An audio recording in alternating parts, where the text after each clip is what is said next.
Hi and welcome. Last time we ended on a interesting note. We ended on a note on the complex numbers.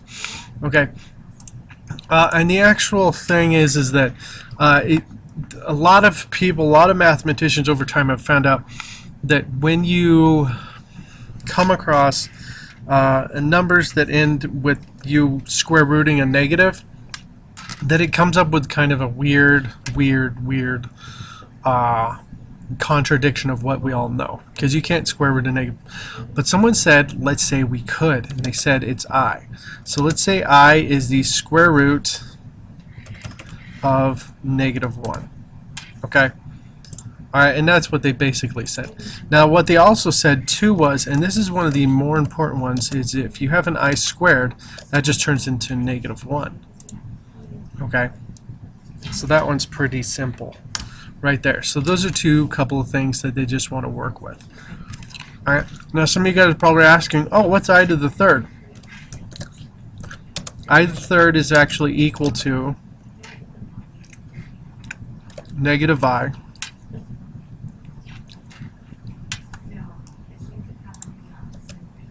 okay, which is like the negative of the square root of -1, and I to the fourth is actually equal to I, or I'm sorry, 1. Jeez, what am I doing? Okay, and the cool thing is that this pattern repeats again. So if I start at I to the fifth, it's going to be I. If I do I to the sixth, it's going to be -1. If I do I to the seventh, it's going to be equal to -I.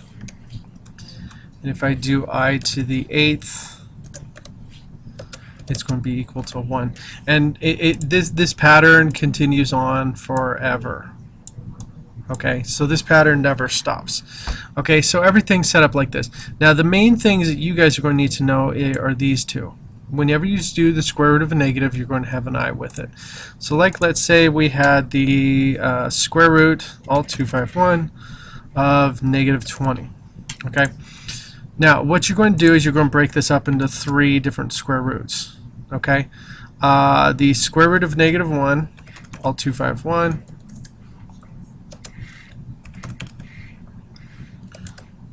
okay, times alt 251, the square root of 4 times alt 251, the square root of 5. Okay, so here's how you this is how you factorize this thing. Okay, this is pretty simple. This just turns into I. Okay, square root of 4 is pretty simple. That just turns into a 2. And then the square root of 5 is just the square root of 5, so I can't really do anything about this. So what this actually all turns into is 2I root 5, or you can say 2I square root of 5. Okay, so it's up to you how you want to say it, but that's how you simplify a imaginary number. Okay, as we go forward. Now, what if you had to combine some like numbers and just work with that stuff? So let's say we had 23 minus 17I minus -5 plus 9I. Okay, you would seriously just do like usual, except you would just combine like terms.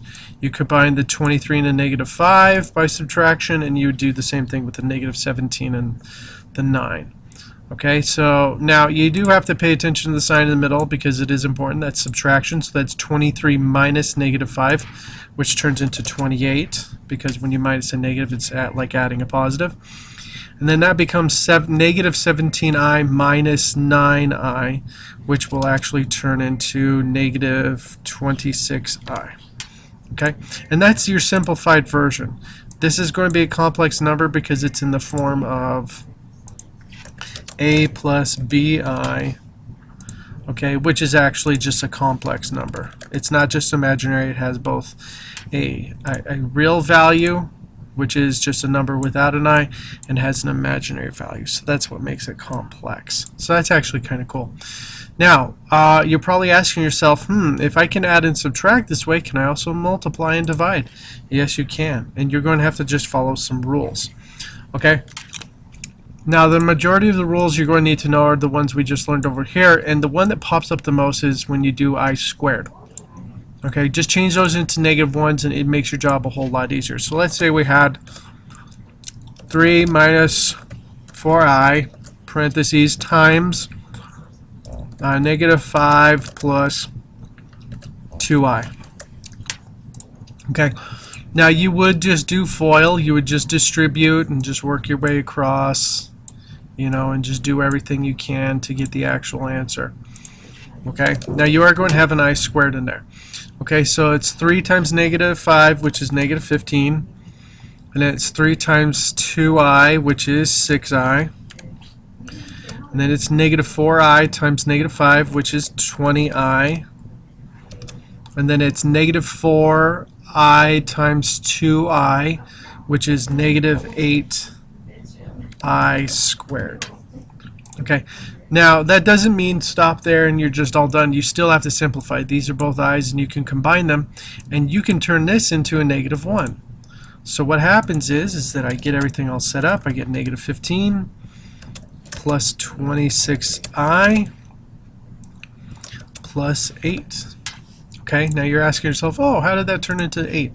Well, this turned into a negative 1, and a negative 1 times a negative 8 becomes positive 8. So this actually becomes negative 7 plus 26i. And yes, you do leave it like this, just mainly because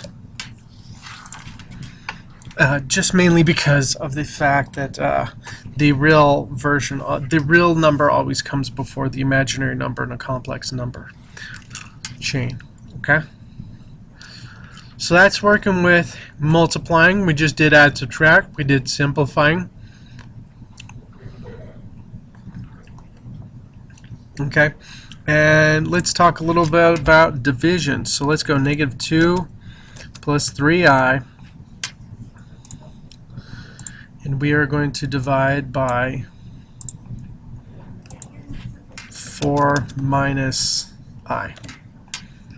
Okay, so you have this. And what you can't have is, well, to make this look nice and pretty, is we want to rationalize this. Okay, so what we're going to do is multiply by the conjugate. Now the conjugate is just going to be like what we were doing with radicals. Okay, you're just multiplying top and bottom by 4 plus I. Okay, and so what you're going to be doing is you're going to be doing FOIL twice.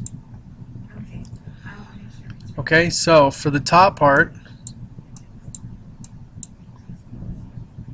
okay, we draw our line, however crappily we might. We're going to get negative 8 plus 12i minus 2i plus 3i squared. Just leave the the I squareds there for now. Okay, now on the bottom you are going to have, well, that's just a difference of perfect squares, so this just becomes 16 minus I squared. Okay, so this is actually kind of cool that you can use difference of perfect squares here. And just simplify this real fast. Now, for those of you guys going at home like, how do you do that? Well, go look at your factoring flowchart and look up difference of perfect squares, and you'll understand where it came from. Okay, so we have everything else set up. The only thing you need to do is change these I squares into negative 1, that into negative 1, and combine like terms. So the top becomes negative 8 plus 10i minus 3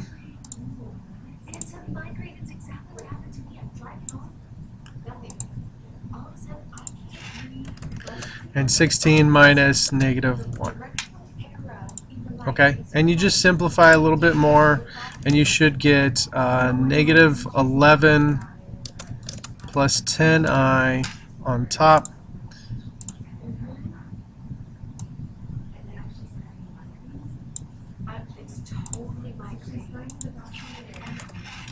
and you're going to have 17 on the bottom. Okay, and that's how you simplify, that's how you rationalize something like that. Now, if you are talking about graphing in the imaginary plane, okay, normally in our plane we would have the x and y coordinates, the x and y axis. In this one, in the imaginary plane, it's going to have the real axis and the imaginary axis. Okay, so this is like I, this is 2I, this is 3I, 4I, okay? And this one down here is negative I, negative 2I, negative 3I. You know, and it just, if you just work it out this way and you just understand that this is just the numbering system for the imaginary numbers, it just makes your job a whole lot easier. And obviously I have 1, 2, 3, 4, 5, 6. Okay, and let's say I wanted to graph 4 minus 5I. Okay. All right, if I want it, and that's actually how I write it. I don't write it like an actual. I don't write it like an actual point.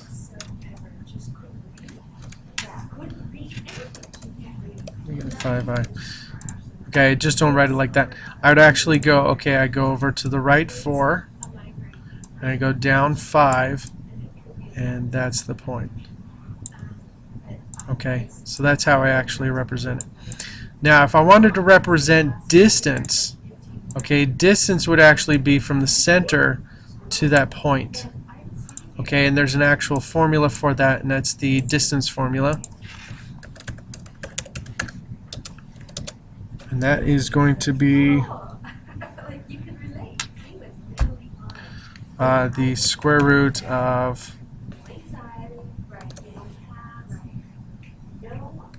4 squared plus 5 squared.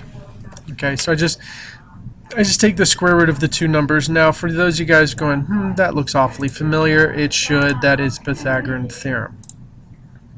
Okay, this is 5 units long, this is 4 units long, so it should be a Pythagorean theorem type of problem. Okay, and just to quench your guys' questions, like, what is that exactly? 4 squared, so this should be square root of 41. Okay. All right, now how they represent it, though, is they will actually use the football lines, and they'll just have it like this. So 4 minus 5I. Okay. All right, so as long as we've got, everything's all represented right here for complex numbers. If you have any questions, feel free to ask. I'm always available for solutions and everything, okay? All right, good luck, you guys. Bye.